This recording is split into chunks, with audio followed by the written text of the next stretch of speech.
পালাইয়া যাবা কোথায়? যেখানে যাবা ইন্না বাদশা রাব্বিকা লাশাদীদ, তোমার রবের পাকড়াও বড় কঠিন, তোমার রবের পাকড়াও বড় কঠিন, বড় শক্ত পাকড়াও। আল্লাহ ধরে ধরে ধরে না, ধরলে আল্লাহ ছাড়ে না। কি অপরাধ ছিল ফজিলাতুল শেখ ডক্টর মিজানুর রহমান আজহারি, তোমরা তাকে, তার মতো মানুষটাকে দেশ ছাড়া করে রেখেছ। কি অপরাধ ছিল ফজিলাতুল শেখ মাওলানা ফয়জুল করিম হাফিজাহুল্লাহ, তা একজন মুরব্বী মানুষ, দাড়ি কাটা মানুষ, একজন পীরে কামেল, তার মুখের উপর চপড়াঘাত করে রক্ত রক্ত করে দিয়েছ। কি অপরাধ ছিল সিলেটের ইলিয়াস আলী, তাকে গুম করেছে। সালাউদ্দিন কাদের চৌধুরী সহ যাদেরকে নিরপরাধ মানুষদেরকে ফাঁসি দিয়েছে, গুম করেছে, খুন করে হত্যা করেছে, প্রতিটি রক্ত কণার বিচার ইনশাআল্লাহ হবেই হবে। আইন হাতে তুলে নেওয়া যাবে না। আইন প্রয়োগকারী সংস্থা আইনের মাধ্যমে বিচার সিস্টেম মুয়াফিক ভাবে বিচার হবে।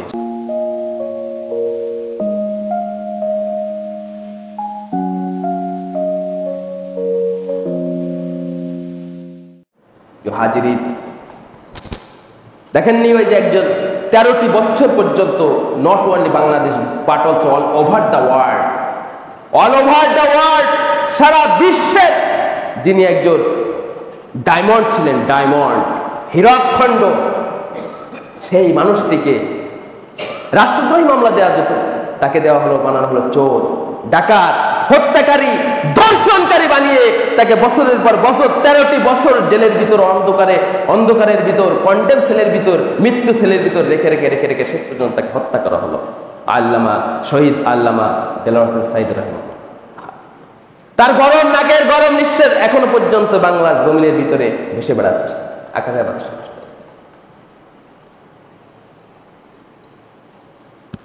প্রিয় হাজির, এজন্য জুলমের পরিণতি খুবই ভয়াবহ, খুবই ভয়াবহ। আমি ওদিনই বলেছিলাম,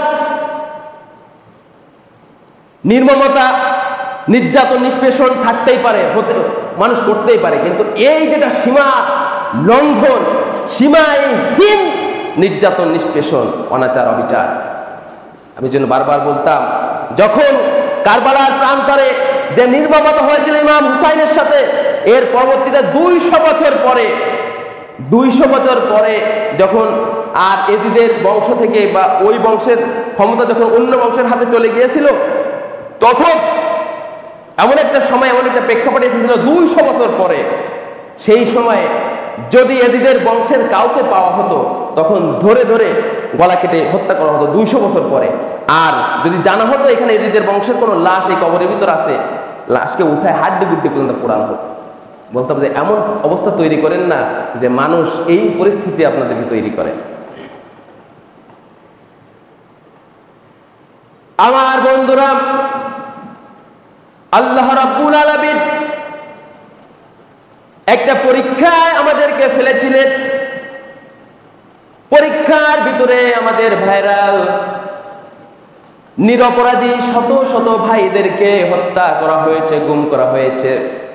এদেশের সোনার সন্তান শহীদ মতিউর রহমান নিজামী, শহীদ আলী হাসান মোহাম্মদ মুজাহিদ সহ এই খুলনার সন্তান মৌলানা একেএম ইউসুফ সাহেব হাঁটতে পারে না, 90 বছরের মুরব্বী মানুষ, তাকে হুইল চেয়ারে করে ঠেলে ঠেলে নেওয়া হয়েছে, হুইল চেয়ারে করে তাকে জেলখানায় নেওয়া হয়েছে, বন্দি করে জেলের ভিতরে সে মারা গেছে।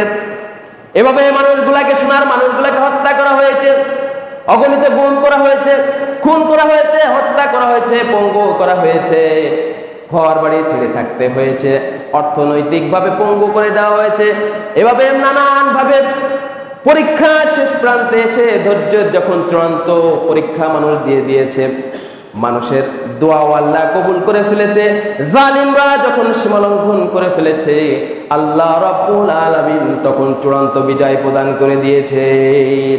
ওয়াকুল জাআল হাক্কু ওয়া যাহাকাল বাতিল ইন্নাল বাতিলা কানা যাহুকা। রব্বুল আলামিন বলেন, এসেছে সত্য, চলে গেছে মিথ্যা, নিশ্চয়ই মিথ্যা চিরদিন মিথ্যা।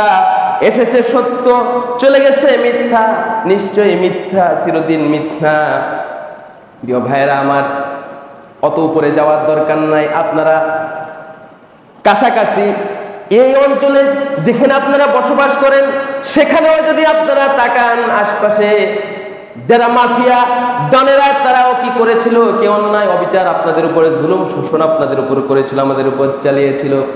নানানভাবে মসজিদকে, মাদ্রাসাকে, কবরস্থান ইত্যাদি ইত্যাদিকে পুঁজি করে, ধর্ম ব্যবসা করে করে, মানুষদের উপর জুলুম করে করে, অর্থনৈতিকভাবে মানুষকে আটকিয়ে আটকিয়ে মানুষের কাছ থেকে যেভাবে পয়সা, যেভাবে টাকা পয়সা, অর্থনৈতিকভাবে মানুষের কাছ থেকে টাকা পয়সা নিয়ে নিয়ে মানুষকে জিম্মি করে করে মানুষের কাছ থেকে যেভাবে অর্থগুলাকে, মানুষের মাথার কাম পায়ে ফেলার টাকাগুলাকে মানুষের কাছ থেকে উদ্ধার করেছে, মানুষের কাছ থেকে নিয়ে নিয়ে তারপর চোখের পানি মানুষকে অঝরে ঝরিয়েছে। এমনকি ঘাটে সামান্য কয় টাকা টলার মাঝে এই রোদ্দুরে পুড়ে পুড়ে ইনকাম করে তাদের কাছ থেকে পর্যন্ত পার্সেন্টেজ নিয়েছে, ভ্যানালাদের কাছ থেকেও পার্সেন্টেজ নিয়েছে।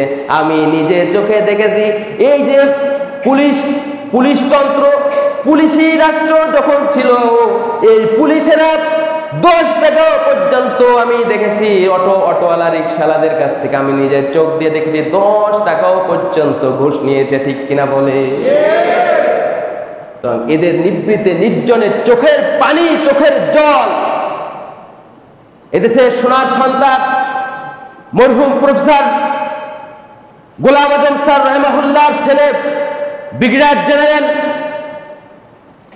আব্দুল্লাহ আমান আজমি ভাইয়ের বক্তব্য শুনলাম। গুম ঘরে 11টি বছর তাকে আটকে রাখা হয়েছিল আয়না ঘরের ভিতরে।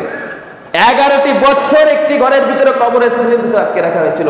তার কাছে একটা গামছা ছিল, এই গামছাটি দেখে এসে বলেছে, এই গামছাটিতে আমি চোখের পানি। ওনারা তো একজন ব্রিগেডিয়ার জেনারেল, যিনি পরবর্তীতে সেনা প্রধান হতেন, তো তেনারা তো আমাদের মতো ভারসাম্যহীন কথা বলেন না, ভারসাম্য রেখেই কথা বলেন, বাস্তবতা নিরিখে কথা বলেন। তিনি বললেন যে এই গামছাটিতে আমি এই 12টি বছর যে চোখের পানি মুছেছি, এই চোখের পানি যদি এক জায়গায় যদি কালেক্ট করা যেত, জমা করা যেত, তাহলে একটা দিঘি হয়ে যেত।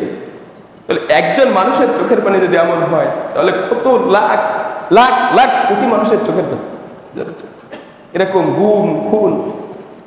এই যে 2.5 মাস বয়সী একটা বাচ্চা, তার মাকে মেরে ফেলা হলো।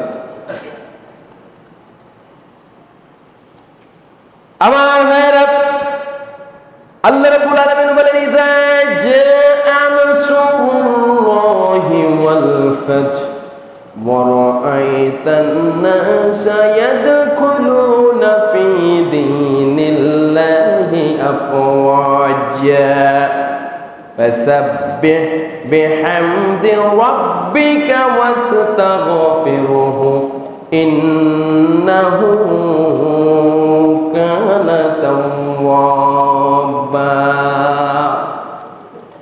ইযা জাআ নাসরুল্লাহি ওয়াল ফাth, যখন আল্লাহর সাহায্য বিজয় আসবে,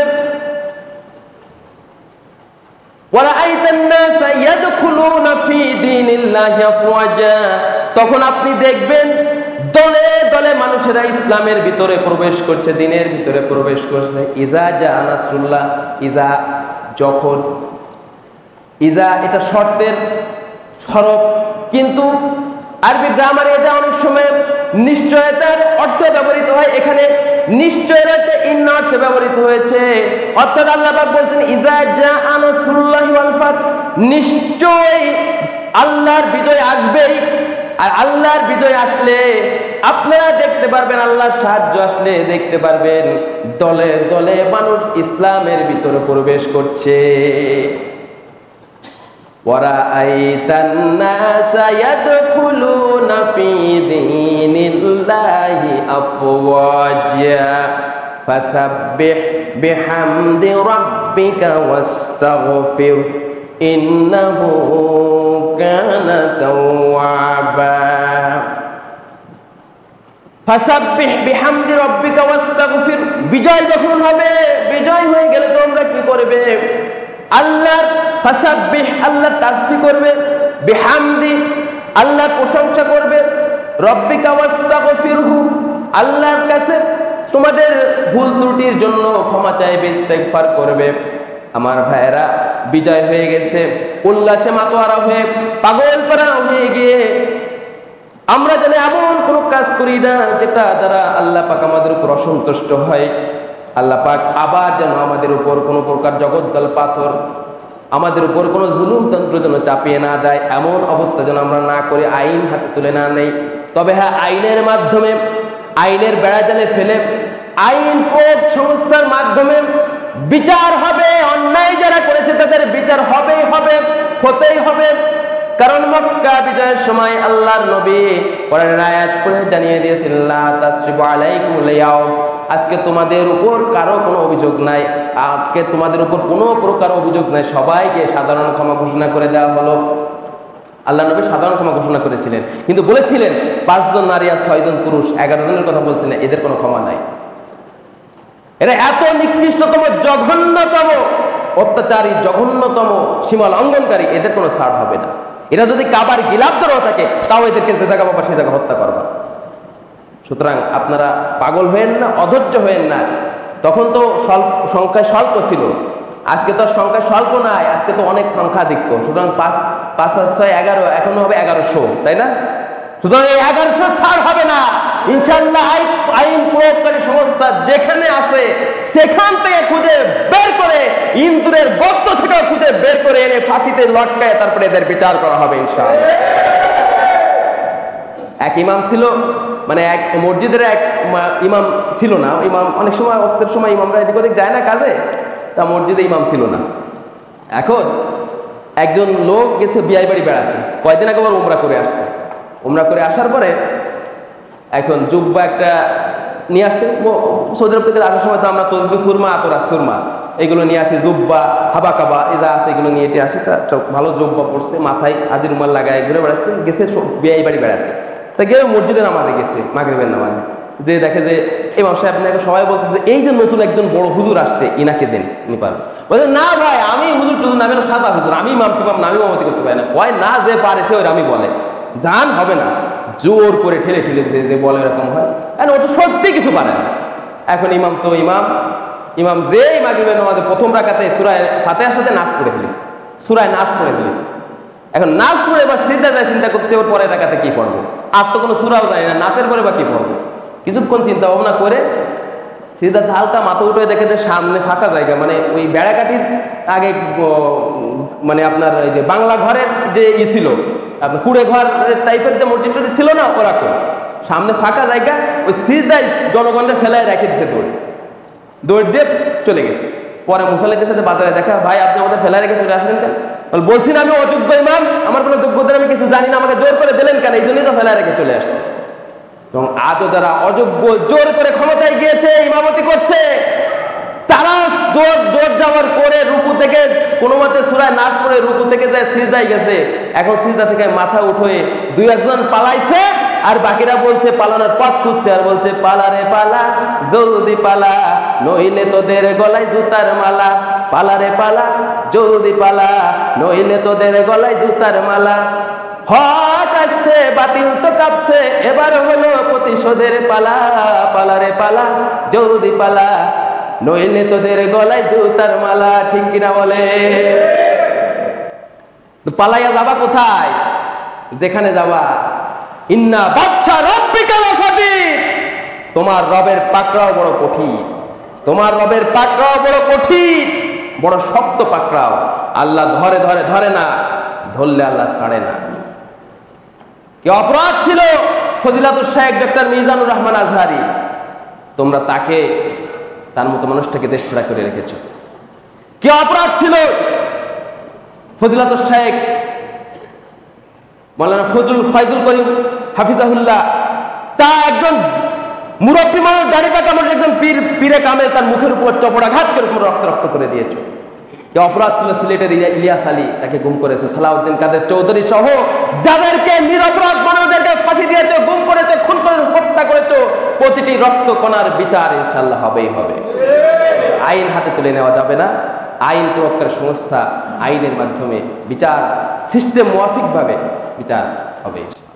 প্রিয় ভাইরা আমার, আমাদেরকে এখন যেটা করতে হবে সেটা হচ্ছে আমাদেরকে আল্লাহর তাসবিহ, আল্লাহর গুণকীর্তন, আল্লাহ যেরকম বিজয় দিয়েছেন, আমরা কিন্তু ভাবতে পেরেছি এই যে তয়রান আবাবিল, এই আবাবিলের মাধ্যমে আমাদেরকে এত বড় একটা বিজয় দিবে ভাবতেও পারিনি। এই জন্য আমরা বেশি বেশি করে মানে খুশিতে প্যান্ট লুঙ্গি খুলে ফেলে নাচানাচি না করে আল্লাহ তাসবিহ তাহলিল বেশি বেশি করে করা উচিত, আল্লাহর গুণকীর্তন বেশি বেশি করে করা উচিত। আর যাদের মাধ্যমে আপনি আমার কৃতিত্ব কিছুই নাই বলতে গেলে, যেটুকু আছে ওটা ঠুনকো। আমরা আন্দোলনে ছিলাম, সংগ্রামে ছিলাম, সবটাই ছিলাম, কিন্তু ওটা ঠুনকো। যাদের মাধ্যমে হয়েছে মূলত তাদের জন্য বেশি বেশি দোয়া করবেন। যারা শহীদ হয়েছে আন্দোলনে তাদের জন্য দোয়া করবেন। যাদের মাধ্যমে যারা জীবিত আছে, যারা এখনো আন্দোলন অব্যাহত রেখেছে তাদের দোয়া করবেন। দেখছেন আপনারা অনেকে, আমি এখানে থাকা অবস্থায় যুবকদেরকে প্রচন্ড ভালোবাসতাম, প্রমোট করতাম।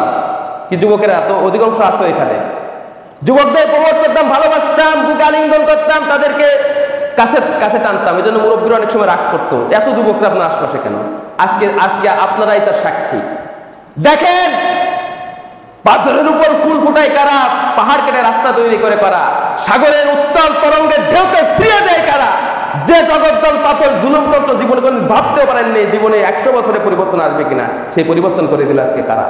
শুধু করে দিল না, এর পরেও বাবারে বাবা রাষ্ট্র পরিচালনা থেকে শুরু করে রাষ্ট্র সংস্কার যেভাবে যা করতেছে, police, army, BGB, BDR, RAB, চিতা, কুবরা যা আছে কিছুই দরকার হয় না, সব একারা করে একেবারে এক পাশে ঠেলে নিয়ে যাচ্ছে। আলহামদুলিল্লাহ, আলহামদুলিল্লাহ। এই সোনার টুকরো যুবকদের জন্য বেশি বেশি করে দোয়া করবেন।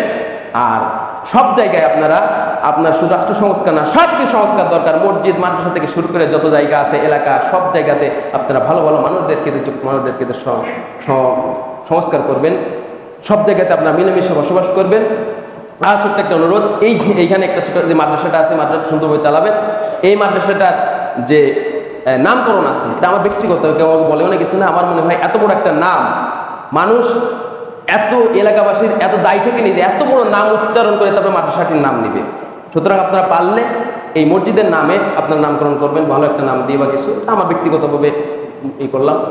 আর আপনার এই মসজিদের কমিটি নাকি হয়েছে নতুন, শুনলাম যেটা কমিটি, পূর্ণাঙ্গ কমিটি এখন হয়ে পারেনি। সুতরাং ভালো মানের যোগ্য ব্যক্তি দিয়ে, যাদেরকে দিয়ে মারামারি, টানাটানি, হালুয়ার ছিঁড়াছিড়ি করতে যা হয়েছে কি হয়েছে তাদের দেখতেছেন সামনে পড়ে জ্বলন্ত সাক্ষী। সুতরাং এইগুলো না করে যাদের দিয়ে ভালোভাবে এটা মসজিদ আল্লাহর ঘর সুন্দরভাবে চালানো যায় সেটা আপনারা করবেন। সেইভাবে খেয়াল রেখেন, উদারতার পরিচয় দিয়ে, বিনয়তার পরিচয় দিয়ে সর্বোচ্চ চেষ্টা করবেন। আর হচ্ছে আমাদের এই যে বাংলাদেশ জামাত ইসলামের সিংহেশ্বর শাখার পক্ষ থেকে, আজকে ইউনিয়নের পক্ষ থেকে আপনাদের শহীদ যারা হয়েছে ছাত্ররা এবং যারা হাত সহযোগিতা করবে, আপনারা যারা শরিক হতে চান, আমাদের এখানে যারা দায়িত্বশীল আছে তাদেরকে আপনারা যে যতটুকু ডোনেট করতে চান, যেভাবে যে শরিক হতে চান, সবাই আমরা কম বেশি হচ্ছি, আপনারা চেষ্টা করবেন। কারণ এটা এখন খুবই আমাদের নৈতিক দায়িত্ব হয়ে পড়েছে, খুবই আমাদের, কারণ যাদের মাধ্যমে আমরা এই স্বস্তি নিঃশ্বাস ফেলতে পেরেছি, তারা আজকে, আমরা তো হাসতেছি, আনন্দ করতেছি, তাদেরকে যে আমার নিজের ভয়ও গুলিবিদ্ধ হয়েছে। তো সুতরাং আমি যে সমস্ত বন্ধুরাদের, প্রতিপক্ষ বন্ধুদের উদ্দেশ্যে আমার কিছুই নেই, শুধু দোয়া করি আল্লাহ তাদের হেদায়েত দিক, আর উত্তম ফয়সালা মালিকের হাতে ছেড়ে দিলাম। সুতরাং আপনারা দোয়া করবেন, আর এই যারা সহযোগিতা করতে চান আপনারা করবেন। আল্লাহ পাক আমাদের সবাইকে দিনের পথে, সঠিক পথে চলা তৌফিক দান করুন, আমিন। আলহামদুলিল্লাহ রাব্বিল আলামিন। আসসালামু আলাইকুম ওয়া রাহমাতুল্লাহ। এখন সভাপতি সাহেব কথা বলবেন।